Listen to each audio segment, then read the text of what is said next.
Pemirsa, terima kasih Anda masih menyaksikan berita Papua pagi ini. Dan bagi Anda yang baru bergabung bersama kami, akan kami hadirkan kembali 3 berita utama kami.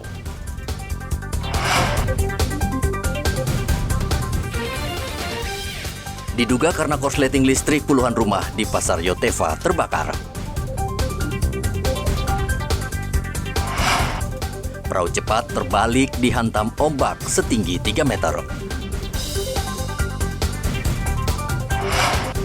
Hampir 5 bulan pilot Susi Air belum ditemukan, polisi klaim masih berusaha mencari lokasi terkini.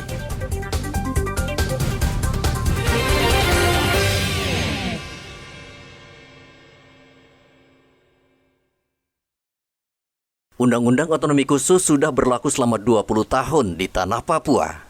Namun banyak pihak menilai Undang-Undang Otsus bertentangan dengan Undang-Undang Omnibus Law yang baru saja ditetapkan pemerintah pusat. Salah satunya adalah regulasi pemanfaatan hutan adat. Tidak adanya regulasi lokal yang mengatur itu membuat masyarakat adat tidak bisa mengelola hutannya karena harus minta izin ke pusat. Peradisai Kota Jayapura menggelar seminar nasional untuk membahas kewenangan pusat dan daerah dalam membuat regulasi sehingga tidak tumpang tindih. Ketua Peradisai Kota Jayapura Anton Raharusun mengatakan penerapan Omnibus Law di Papua akan lebih menghemat anggaran. Kita coba melihat dalam konteks daerah. Apakah dengan tumpang tindihnya peraturan daerah, peraturan daerah baik itu peraturan daerah khusus ya, maupun peraturan daerah dalam rangka otonomi daerah. Nah, apakah dengan tumpang tindihnya peraturan ini bisa dilakukan semacam harmonisasi dengan menggunakan metode Omnibus Law ini? Nah, itulah sebabnya kita berharap dengan adanya seminar ini bisa bagaimana memberikan satu pemikiran bagi pembentuk peraturan perundangan di tingkat daerah, baik pemerintah daerah maupun DPRD, untuk bagaimana melihat metode ini dalam hal penerapan atau pembentukan peraturan di tingkat daerah.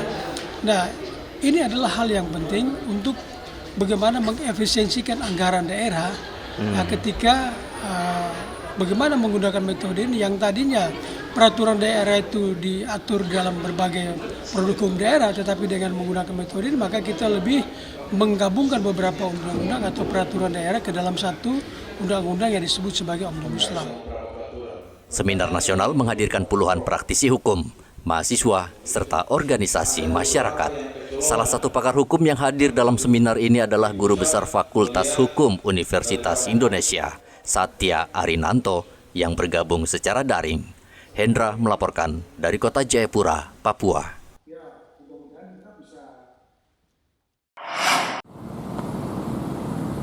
514 bakal calon legislator dari 18 partai politik sudah mendaftarkan diri ke KPU Merauke. Namun ternyata dari jumlah tersebut, KPU Merauke menemukan sejumlah bakal calon bermasalah. Dari ratusan bakal calon tersebut, ada sebagian yang masih berstatus ASN dan sebagian lagi mendaftar ke KPU dengan menggunakan KTP orang lain. Komisioner KPU Merauke masih memberikan tenggat waktu bagi bakal calon untuk memperbaiki berkas sebelum ditetapkan sebagai caleg tetap.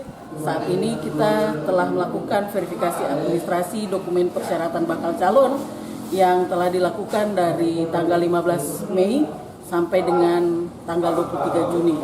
Untuk 514 bakal calon legislatif DPRD Kabupaten Merauke untuk 18 partai politik. Beberapa memang ditemukan berstatus ASN dan dalam PKPU 10 2023 disampaikan bahwa mereka menyampaikan surat pengunduran diri dan bukti telah menyerahkan surat pengunduran diri.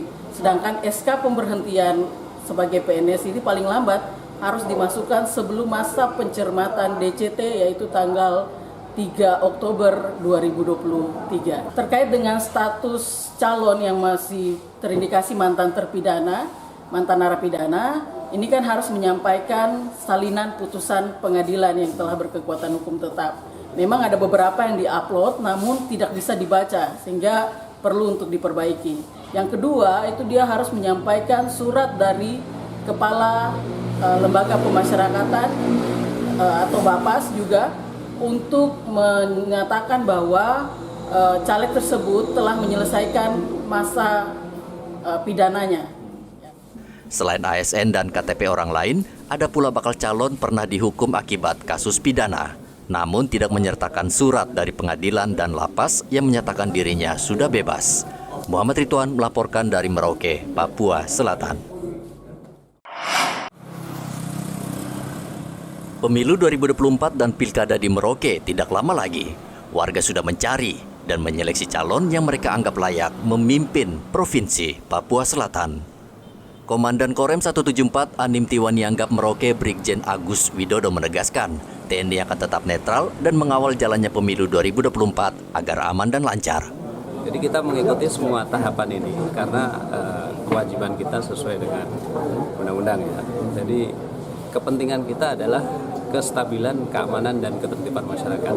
Jadi proses pemilu, pilkada, apalagi sekarang ini menuju pemerintahan definitif Provinsi Papua Selatan, ini banyak tahapannya. Kita akan kawal terus di situ. Kita hadir dan kita akan memberikan keyakinan bersama Forkopimda lainnya, dipimpin Bapak PJ Gubernur. Kita akan ikuti semua tahapan itu dan akan mengawal sampai semuanya berjalan dengan sebaik-baiknya. Lalu untuk istri Persitnya seperti apa, Jenderal? Ya Persit Ya. Persit ya melakukan kegiatan seperti biasa. Artinya diberikan kebebasan keleluasan? Bebas. Termasuk untuk jadi caleg apa seperti apa bisa? Ada aturannya. Ada aturannya? Ada aturannya. Tapi kalau untuk mendukung partai politik boleh? Tidak boleh. Tidak boleh juga? Tidak boleh. Kalau secara pribadi iya, tapi dalam hati. Oh, dalam hati? Tidak publik. Oh, tidak. Agus memperingatkan prajurit tidak berpolitik karena bila kedapatan mereka akan dijatuhi sanksi tegas. Namun berbeda dengan istri dan keluarga prajurit, Agus mempersilahkan istri prajurit untuk menggunakan hak pilihnya sesuai dengan aturan yang ditentukan negara. Muhammad Ridwan melaporkan dari Merauke, Papua Selatan.